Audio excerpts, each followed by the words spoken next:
Good morning. Thank you for being here. I'd like to thank the organizers for giving me the opportunity to work to address you. Today we will be talking about Mac OS X forensics. So to me this is kind of a hobby. What I do, I am also a collector. I am also I'm also following a master's course. So I will be finishing in 6 months, but I have quite a lot of good information right now. So it is very important that everything that we will take a look at can be downloaded. You can make download unitary tests. For instance, if I create a specific evidence and I really want to extract it to retrieve it, so you have the pathway to follow. And then, well, everything that I'm going to tell you, it's part of a Plazo project. Well, this is Finnish name. He is Plazo.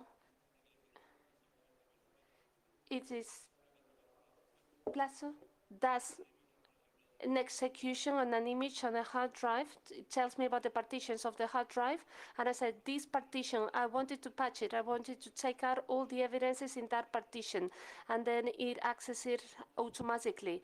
It is not on Perl where I have to take the evidence and then pass it on. No, this one is automatic. Very important. There are two libraries for the encryption. There are for Houghton, a person who is working on the Plazo project, and they will be included in Plazo recent next, so that we can work on encrypted partitions both on Linux and on Windows. So you know those are very important when we work with software that work on forensic. You have to for instance, in Spain, GMT +1 or Eastern Coast on the US. Plazo knows that automatically, therefore you don't need to tell it about the time zone.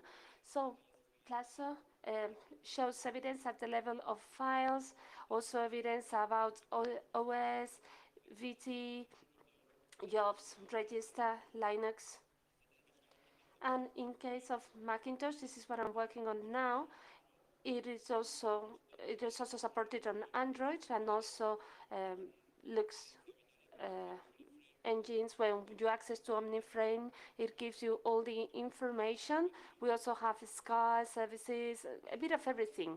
Well, I have left like 2 lines for you to see how we use it. This is Plazo, the program that we use. We wanted to give it the same name, and then we tell him, tell me about the partitions of the hard drive. Only with those 2 lines, okay, you go for coffee, when you come back, you have the results. So it saves quite a lot of time. It also have console interface, a graphic one. The first one is from Plazo, and the other one is from Elasticert. And now well, today, well, we will be talk about the HFS file system. And then we will go into the OS very roughly, and then we will go into applications. I really wanted to focus on what we have on Mac OS X. And that's where I focused my work on, because I didn't really want to use Apple binaries, because it is a bit of a stupid thing. I really want to see how it is being elaborated, how it's being saved, whether I really want to understand the structure, to understand all the possible flows. So this is Mac OS. So don't get really scared. So here I want to tell you this is the kernel for match underneath, and then that is under C, and then you have key for drivers, which is a C++ embedded one, and that makes up a kernel, monolithic one. And then that together with a number of applications make up the drawing, which is a core. This is open source. Everything that is on top of that, no, you cannot access. Mac OS was something that everyone was looking for. So we have to give support to macOS 8, macOS 9. Well, for Mac OS supports, we have Cocoa. So many things are mixed here. As a result of that, well, the source code is not accessible. We have structures in Andean. So we have 2 bytes. If we want to record the 7, it will be 0707. When you work with exploiting, well, you have to include Little Indian. So depending on the evidence, you will work on one thing or another. Then regarding texts, you can find them in NASTY, in UTF-16, UTF-8, and then timestamp. It works on 4 different type of stamps. 4 different ways to read it. It may be stored in HF1, 111, 1904 UTC, then Epoch, which is from 1970, and Cocoa from 11-2001. UTC, always absolute 0 time. And then MacOx adjusts that according to the time zone where you are. And then the text is human readable or syslog type. Syslog is a bit of crazy. So sometimes that poses problems thanks to Macintosh. Macintosh uses HTF, and we have the timestamp where the file was created. You can use that as a reference, because in Linux X we do not have the date of the creation of the files, only when the files was eliminated. In this case, you choose the file and you said, okay, please tell me when it was created, and then you understand that this is the syslog. So it's March, so we have a syslog from December, where what is the date? It dates back to when. So timestamp. For HFS, we take away seconds, and for Cocoa, we add seconds.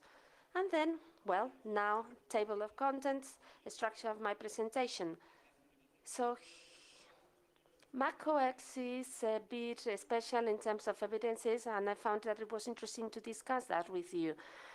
Right, first of all, I take my thing, and then I dismount it and I copy it. This is difficult because we have to set up the Macintosh. You have to start it. So only start loading up the minimum possible, but you really need to trust Mac OS to be up to be running well, but that could have lots of security problem. Then by default, Mac X does not write on default X. Therefore, if you really want to set up or to boost the system in that mode, you really need to have an external drive on HSF+. Mac OS does not have a netcap, so the best way to do is to boost it with CD Linux. I always work with a Helix version from 2009.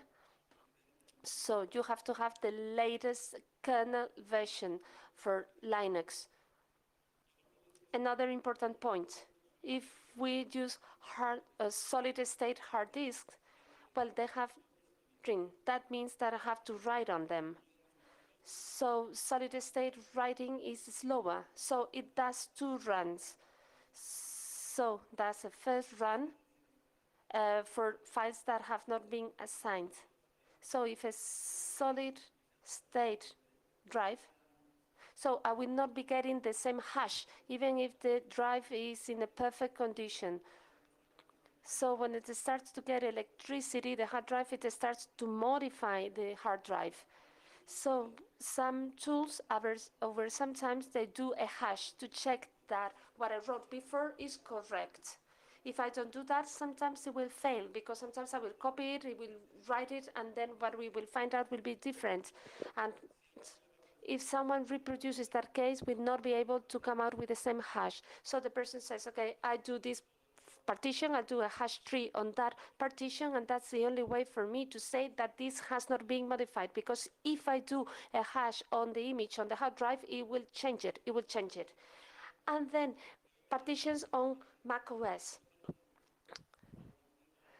Well, here I want to say that Forensic Tools works with the minimum unit of a file system, which is a sector. A sector in HFSF are 112 bytes. That means that when I am working at the level of utilities requiring me working on bytes, I have to multiply it by 512.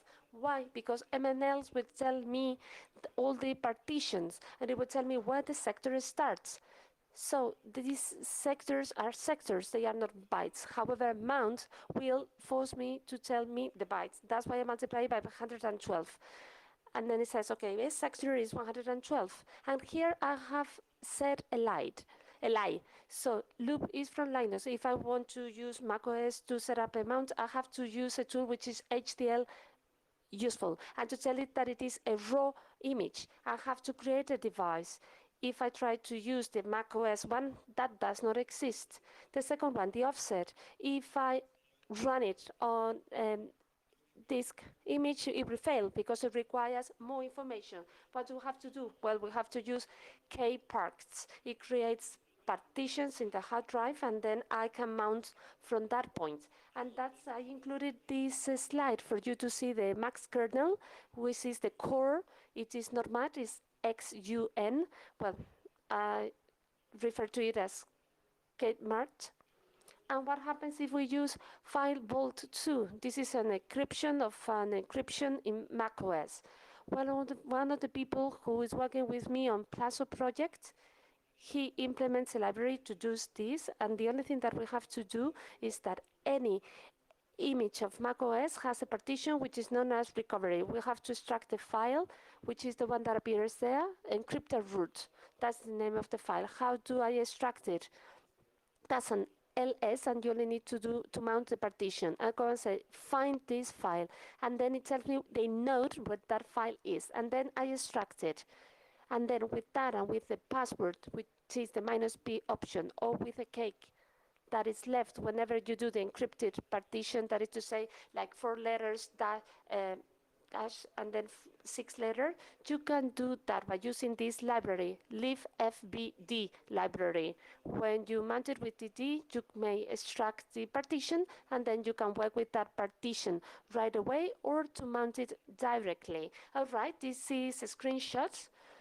I do a UML, and I say, well, this is encrypted, and then encrypted, and then do an FBDE, and then it says the node is in 180, and extract the file, I recover it, and I pass it on to mount it. Well, the password was ABCD, and then it mounts it for me.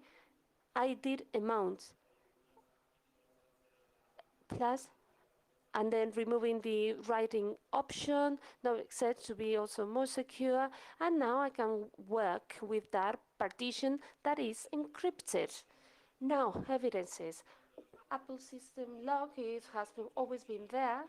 The only difference this time from Mac, well, the version is 10.4, and then it implements a binary format.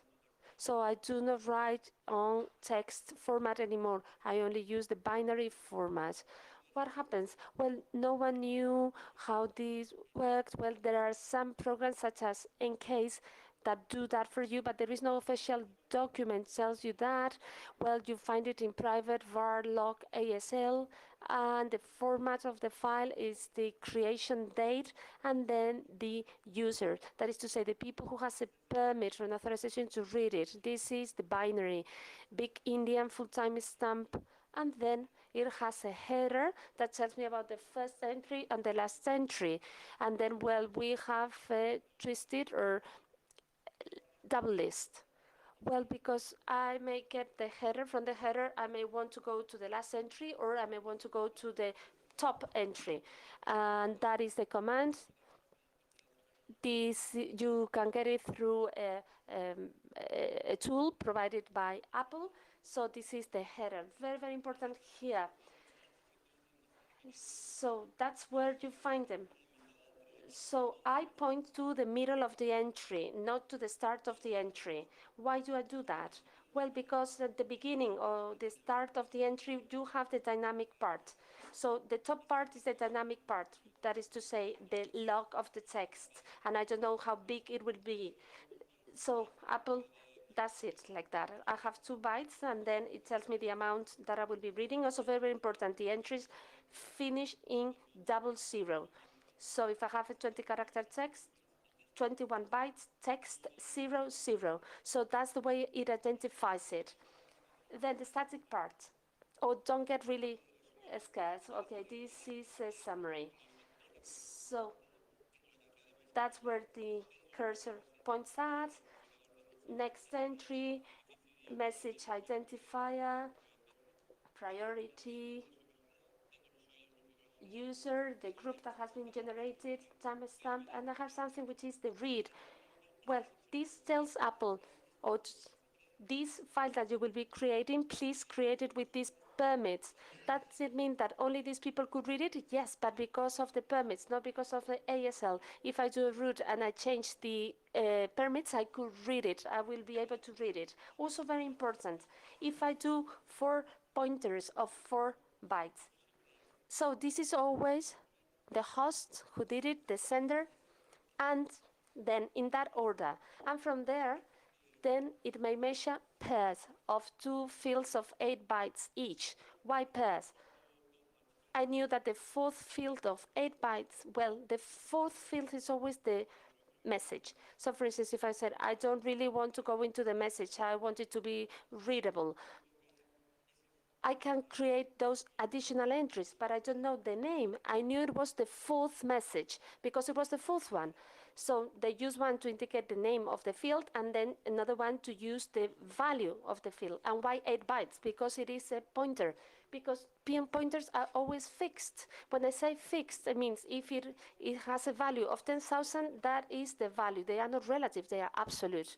If the text for some reason would be below or lower than 6 characters, instead of using a pointer pointing to the dynamic position of the entry, when I tell it how many characters I will read, it will put it right away to the 8 bytes point. Then the top part of that bit will be 1000, so that tells me that that is a text, then the number of characters, that is to say the bottom part of it, and then 6 characters. Why 6 if I have 7 spaces? Because it has to finish always in 00. And the last 8-byte field, it is the point of the previous entry. So with all that, when it comes to read it, well, when it comes to forensic, can a person remove a binary entry? Yes, you can remove it as easy as eliminating a process in a routing.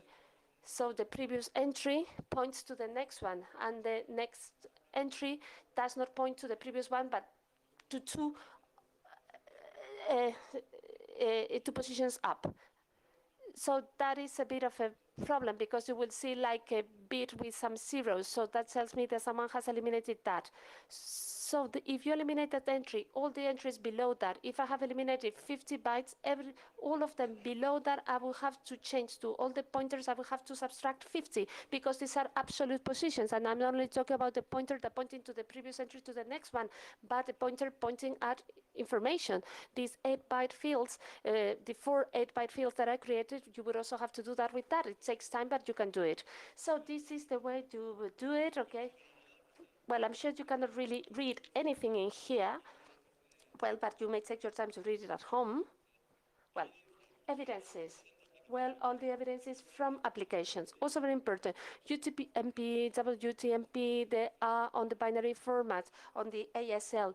We are not going to find that on Macintosh. We also have errors, connections. Well, USB mounted devices, manufacturer and model, exactly the same as Linux. I'm looking for an USB MSC entry in ASL, and then we'll just get all the USB that have been mounted. So these are very important, as same as ASF in terms of evidences. ASL, BSD, binary. Well, I told you that sometimes there are the exceptions. Apple uses this format. Well, it's exactly the same as Linux. However, there is an exception. This is a multi-line message. So therefore, second restriction, so to speak. Well, we have a repeated line. So I do an entry. So if the next one is exactly the same, it conserves or keeps the time entry. So it updates the time. And so at the end of the day, I only know the first time and the last time that that entry was repeated, contrary to what happens with the binary system. So these are the most frequent ones. This is an own format. We have the firewall formats. So did I allowed coming out of this or exiting this application or not? And then we have the security TID for certificates, for stored passwords, etc. Not only ASL, there are any more applications out there. Some of them create their own log, etc. And then we need something to root that, to rotate that. And then often we do that out of space reasons. I have to discuss Wi-Fi.log. We have all the information about the Wi-Fi connection, when we logged in or not. If we do a log connection, we keep it. So it stores all that information. So that is quite important. Also very important. Well, this works with 5 megabytes. The rotor is done on, the rotation is done on 5 megabytes. How long does it take? Well, it depends on how long you use the Wi-Fi, but it takes 1 or 2 months. Well, the last format, human file format, is a new format. It's interesting because you execute it, well, the application creates it when it boosts, when it is booted, and then it is rotated when you boost it again, when you start the setting. So the log will be there for 10 days. No one will rotate it. So that log could be a problem for Macintosh because it will increase in size, and no one will rotate it up until you boost the computer again. So this is supported on Plaxo. Well, when I do Plaxo, I upload them. Christian corrects that. When it is corrected, when he gives us the go ahead, then it's sent out to production. So you may download that already, you may try it. UTMPX. So it is exactly the same as that of Linux. Well, the structures change a bit. It's a little endian. Well, the previous one was big in endian. This one is little endian, so different order. And it includes the sessions that took place in the system, and then it tells us about the status, whether it is active, inactive, etc. So that is the directory. It is very important to copy it. You have to copy it. Otherwise, it will tell you that the users are inactive because it closes the consoles one after another. So it is very important for you to copy it when it comes to an intrusion, a case of intrusion. You copy it and you work on it, because if you switch off the computer, it tells you that users have switched off or logged out. So this is the status, tells me whether the user is active or inactive. Linux, well, Linux does that on 9, Mac OS does that in 12. When I boost the computer for whatever reason, because it has been suspended or whatever, it inserts a user and UTMPX user. And so this is the signature. And then the boot map entry. So that's the way one of the UTMPX files are started. And then the host, whether it has been connected, whether there's the terminal, the browser, the user, very, very important. The time when I started the system. If it is 7, type 7 will tell me that it has access the system, and whether it is active or whether it is I access the system but it is not active or is inactive. So the entry structure for you this. Well, the status, you see big star next to it. So this is like 2-byte one. When you look at the source code, is sort type. But when you look at the physical evidence, that's an integer system. So 000, that's an integer. So we have implemented it. That's 4 bytes. So 2 bytes, well, 4 bytes is huge, so I took 2 bytes as the documentation said, and I put 2 bytes. So you can see that in green. So if you want to patch it yourself and follow the documentation, well, what you get on the documentation is not what you get on the evidence. Basic security module created by Solaris to offer a level of security by the government of the United States. McAfee gave it to Apple. Apple put it in open source. So people are maintaining it on Open Trust. You may access to that site, a source code. It is quite interesting. It is in a pre-audit phase. So the time is in April. You will see numbers. And it is very important to to take a look at the evidence if you work with malware. So this works at the level of, the audit works at the level of the kernel. How does this work? BMS file has one or more entries, and these are binary structures. So in the case of the one used by Apple, there are 4 binary structures, and then those have to be recognized. How does it work? There is always a header, which is mandatory, that gives me an ID, which is the type of entry that will be generic, gives me the timestamp and the size. And Apple, even if the documentation does not say it, and even if it is not mandatory, it gives me the token. It says, well, I executed it well, didn't have any problem. And timestamp is just a signature. It's repetition, tells me about the size of the entry. This is the way it works. An identifier tells me what it is. Header, these are all the structures that I have implemented, the 41s. And then a struct trailer, token trailer and token return. These are not mandatory. Well, Solaris changes a bit. So Solaris has more structures, but these are like Solaris touches. So do not get scared. Well, this is a BMS file. You get an entry on the top, and then we have like 5 touches. Well, the first one tells me about, well, the header for the entry, then the subject, who did it, the ID, the user, the group, text. This is a type of text.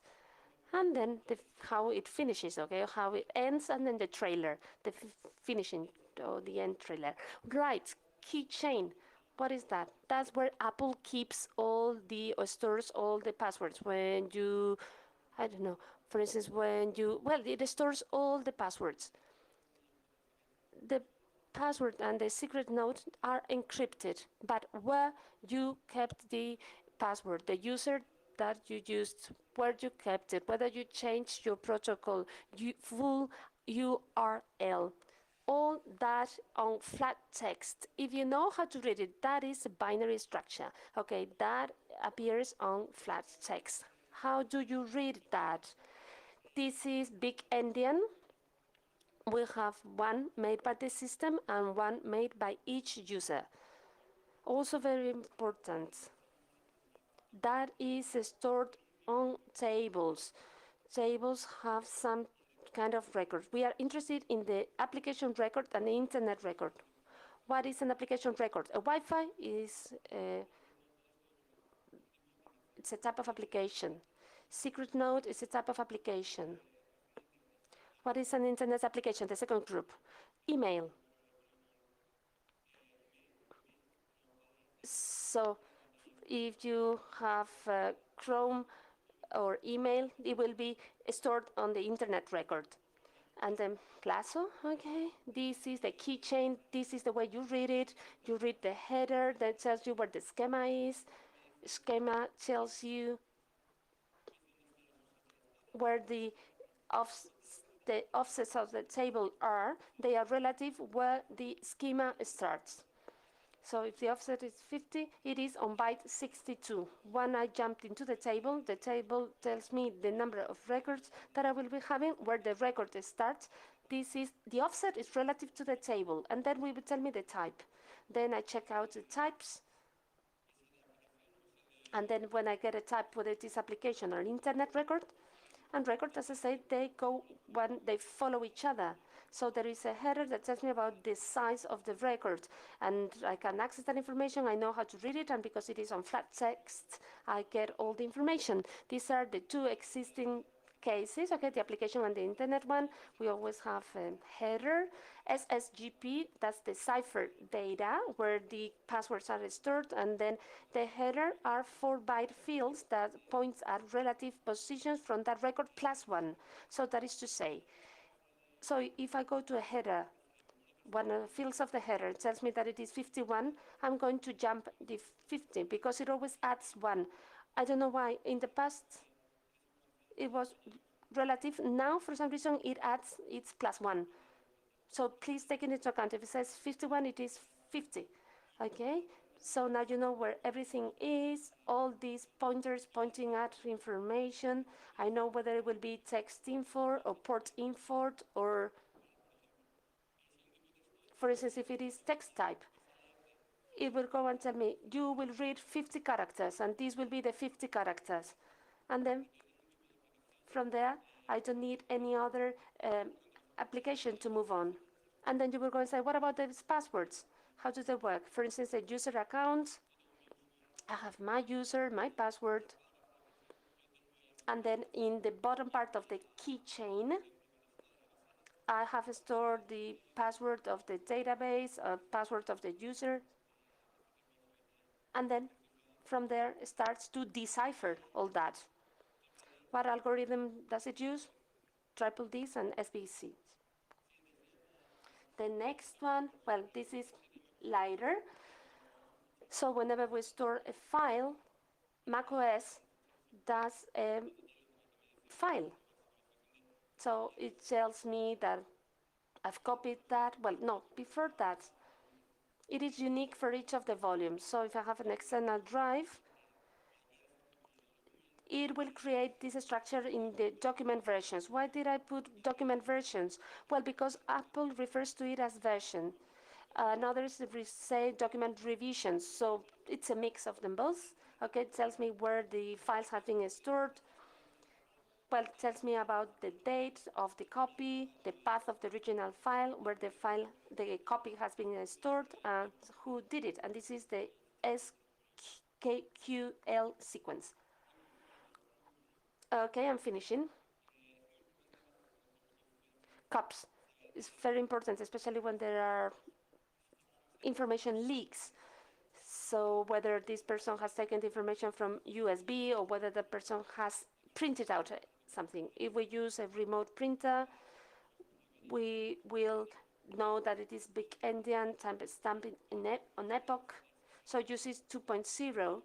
I use RFC, which is very easy and simple to understand. RFC identifies 6 types of data. So one of those is, well, Apple does not use date type, okay, it uses integers. So where is that stored? Private var spool cups. Well, the first one, well, each work, well, it makes a copy of each work. We know the name of the user, the full name of the user, the application, timestamp. We know when the file was sent out to processing, when processing was over. Well, we know everything, but what file we are talking about. That's the flow of it. I know that someone has printed out a PDF document. I can go to the printer and gain access to that file. Well, if we use a remote application for remote printing, it does a copy of the document that I printed out. Okay, and then it says, okay, it adds a C before the name. And CAPS IPP, it uses an identifier. So you see here an example para Boolean, for Boolean and for text. The name will be the number of characters that I will be reading plus the type. That is to say, the information that is stored. For instance, if I want to know when it was printed and if it was printed, I will have 7 characters, and the name is when was the last time that you did the printing. So the identifier would be integer type. In this case would be 20, 21 or whatever. And then from there I can work with this binary information, binary files, and I can retrieve or extract information. So you can have the information about when it was processed, the number of copies. So this is information used by Apple. Some of them are Apple exclusive. All right, and the last one, Pleased. There are many other libraries working on Pleased. Well, these are like the register of Windows. Pleased maybe on XML or on binary format. The problem with plist is that some people see them as a basic structures where I keep information, where I store information, booleans, etc. Something very simple, plain structure, binary structure. This is not true. This is incorrect. We will find plist files, with attributes about other plist files. I've seen like 3 different levels, plist containing plist files. the problems are libraries. Xcode only works at one level. If one open one of these files and I have only one plist, it will show it to me in binary formats. And then frameworks of Mac OS. We do not have access to the code. Sometimes it keeps attributes in the binary format of itself. Okay, sometimes it looks simple, but at the end of the day, it's not that simple. So let us start off with the first one. Users, system users, basic type of storing it, and then we have two fields: policy, password policy, XML within another XML, binary in nature. Well, it tells us last time the password was changed, last time someone logged into the system, how many failed logins. Very, very important. Apple does resetting. So if I do 1 million attacks, it would tell me when I did it and how many times I did it. And then if someone accesses the system, it will just set it to 0 based on this system, okay? This system will set it to 0. And then another structure. This is a binary plist structure, which is the shadow hash data. It is for 2 deviate keys.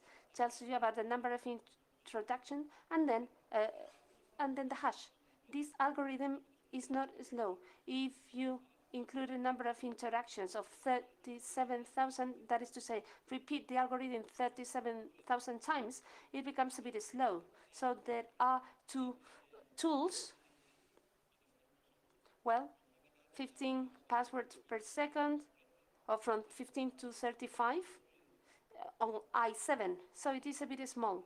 So if you use hash, you see, well, dollar symbol hash, but it only takes the 127 first characters. Also very important, the 32 bytes. I reported it because it had a flaw. The only one that works is the 64 bytes. Well, one of the developers told me that 048 will be reviewed, will be revised. The same happens with other algorithms, with the other two algorithms. If you see a flaw in the 32-bit algorithm, please wait because they will change it, they will revise it. It is very, well, it's slow, but you may do self-login, auto-login. So that is to say that you don't have to enter the password. So it keeps the password on etc key password. So, or by doing XOR on a magic key. So this file is also accessible. You can try it. I said, well, if I cannot retrieve the password, I want to check whether I have checked or enabled the auto-login user. So, Time Machine and Bluetooth. Well, we have the historical data for them both. It always keeps the last time that I log in the system. Oh, I forgot to tell you that plist work on Cocoa 2001. If you use libraries that do all the patching, if it is on 0, it will give us back 01 2001. So this is the structure, backup alias. This is a binary structure, as I mentioned before. Well, byte 11 includes the size of the text that we are reading, and this is the name that we give to the hard drive on Time Machine. Then updates, it stores the list of updates, and then also wireless and Wi-Fi. Tells us the last time that we log in on Wi-Fi, and then, well, it doesn't tell us about the password because the password is in a different channel. And this one hasn't got the timestamp, but it is important because it tells us about the rules for configuration of firewall.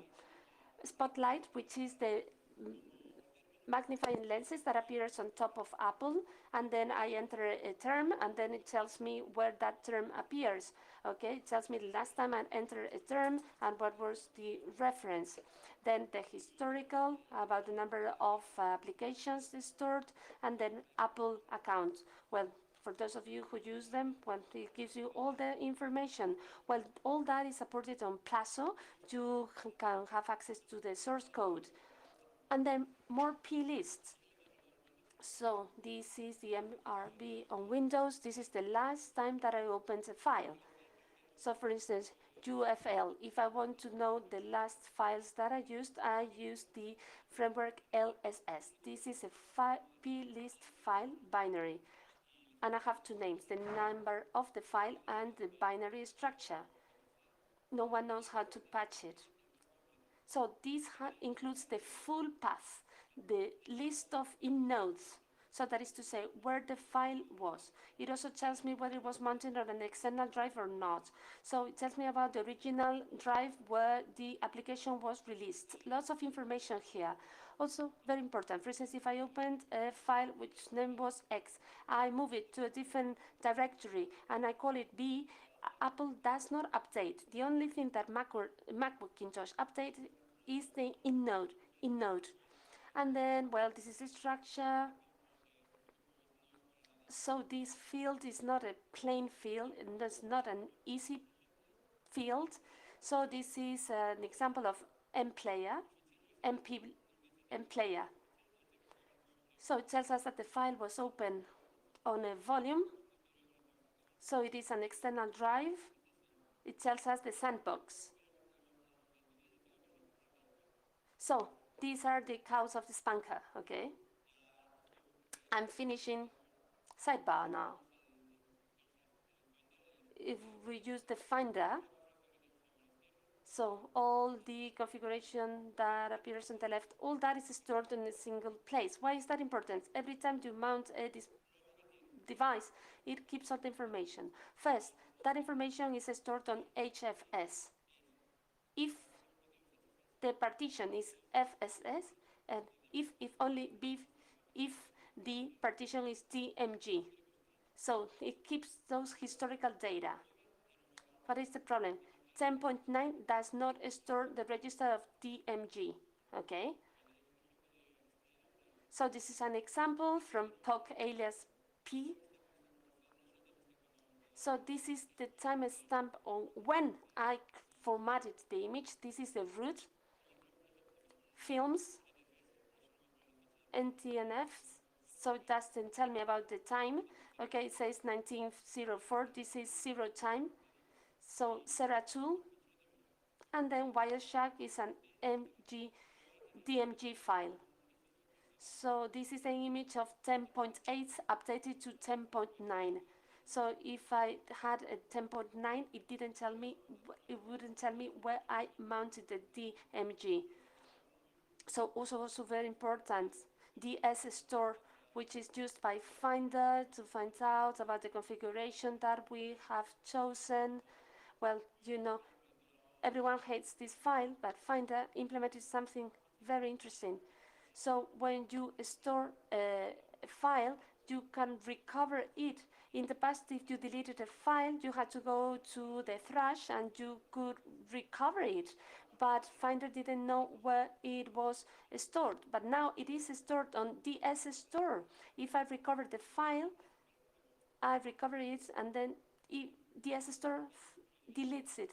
But after some time, if I empty the thrash, I go and say, well, it deletes the file, but DS store does not delete the file. So for instance, if I know or have an intrusion case, and if I know that someone or suspect that someone is doing something, it is very important to go to the thrash point of the home and copy the DS store, because the DS store is very likely to keep the latest files that have been stored. Well, documentation says that this is not true.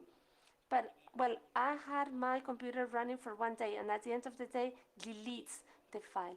If you delete the file and it takes some time to empty the thrash, it takes a few hours to clean it. So if you do not restart the computer, it also deletes itself. So this is important to copy DS store for live evidence. How are we doing with time? Well, okay, I have a demo. It is, well, it goes fast. Would you like to see it?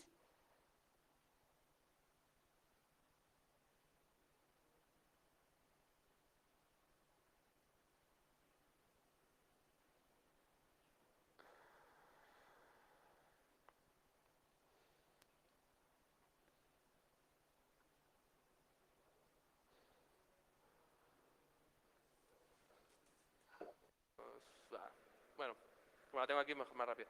Buenas. Esto, ¿se ve algo o no? Bien. Ah, ya aparece por aquí. Hostia, pero yo no veo nada. Bueno, voy a intentar hacerlo.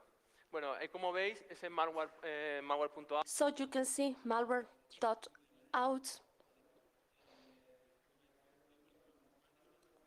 Well, often it is a 40 gigas image. Well, to do that here we will need 11 hours, but I would like you to see the results.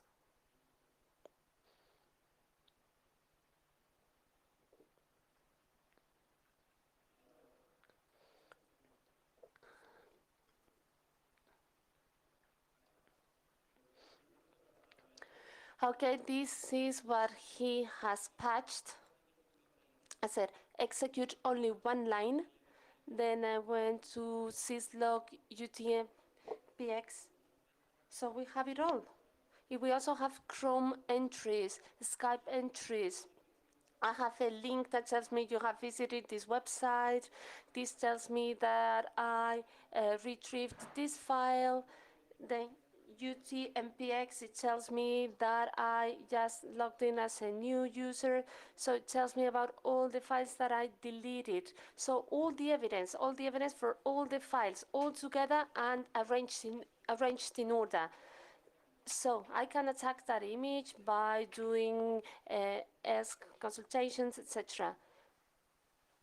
Oh, the problem is that this is too dark. Okay, now I'll show you a simpler example so that you can see this file. Okay, so it will look nicer. Okay, it's loaded in a different. Okay, so different uploading.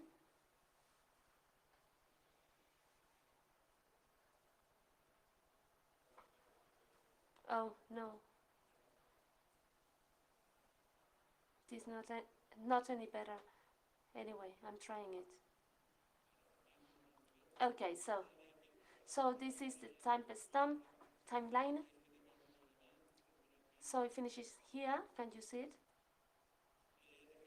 Should finish in the rooted because I prepared it for rooted. So you see all the evidences because I created the image here for rooted. So you can see evidence here, this little box here below. You see all number of evidences. If I go say, please give me the BMS, the ISLs, so all the UTMPXs.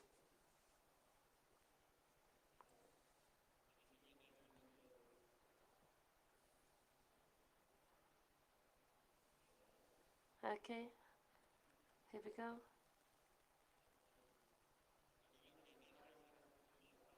So I don't want it to have this restriction. I want it to be syslog, BMS.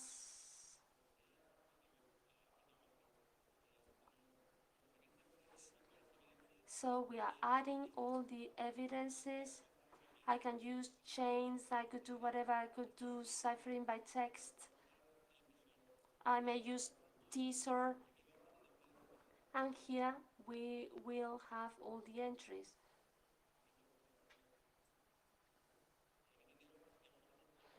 So these are the logs. You may patch them, you may access because all the information has been extracted. Well, some of you would say, I prefer the console. So if you prefer the console, give me a sec. I'll show you something.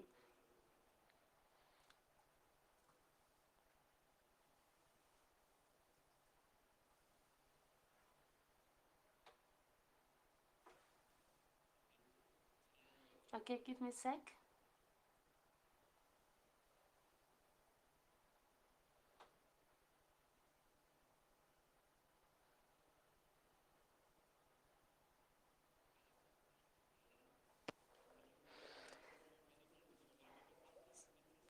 So I can do an SQL sentence. And I say, okay, I want this value to contain this. I can say, okay, the data I want it to go from here to here. All right. So it starts to upload all the information, to download all the information, the date. Then I start to see the evidence. I can say, okay, show me only these parts, this and that. So at the end of the day, is to have macOS files, evidences, plus applications, to have it all together in a log and to be able to parse it.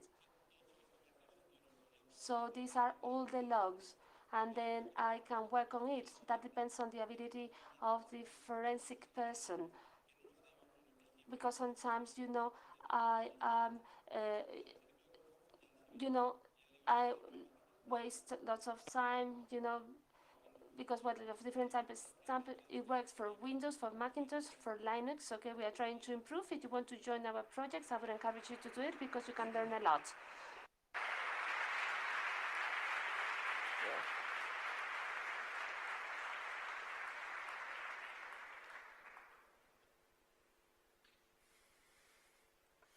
¿Preguntas?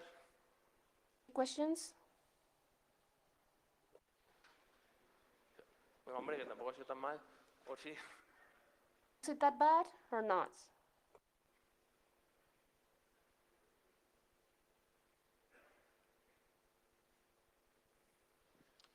Hola, buenos días. Felicidades por... Congratulations for your presentation. Well, if I'm not mistaken, you said that this is part of your dissertation, okay? Or so when you will be presenting your PhD, will you publish it so that we can digest this information better and, well, to take our time? So this is wonderful, as a way of introduction, but actually I couldn't really, even if you were to repeat it, I wouldn't be able to work with 10% of it. Will you publish it so that we can take our time to learn from it? Yes, I understand. Perfectly all right. Yes, I was kind of expecting that. I am the author. I will publish it in September. Yes, and we will publish it from the University of London. Yes, we will publish it, we will explain it perfectly all right, we will include every single clarification that you may need. And as I said, this is a free coding. It is a project which is maintained under Google, but it is free code, and you can see how it's being implemented. So you have my email address, my Twitter address. If you want to join our project, please just let us know. Any other questions? Hello? Actually, I don't know whether I'm afraid or impressed, with all the information that macOS stores. Does macOS actually need to store so much information for the day-to-day work, or it is for X person or X entity or X whatever follows, and can track and trace everything that you do and store on your computer? Well, it's the same as any other OS. Well, Windows stores exactly the same, Linux stores exactly the same. It depends on the level of your configuration. So if I had configured that on the Linux setting, I would have gotten the same information. Is it necessary? Not always. But if you are a system administrator, you really want to know what had happened in the system, the more information, the better. Well, sometimes, XOR, storing passwords or keychain when the password is ciphered. Well, perhaps you wouldn't need as much information, but it could help you out, if you know what I mean. Me, as a system administrator, I prefer to have as much information as possible, always. If you cipher that hard drive, you shouldn't have any problems. Well, you supposedly, okay? If the password is not difficult to find out or to guess. I cannot really tell you whether it is necessary or not to have the information. Sometimes some of that information is easy. For instance, things about secure information about BSM. You really need that. I don't belong to Apple or anything. I'm not affiliated. I'm not getting any money from them. I hope I have answered your question. Any other questions?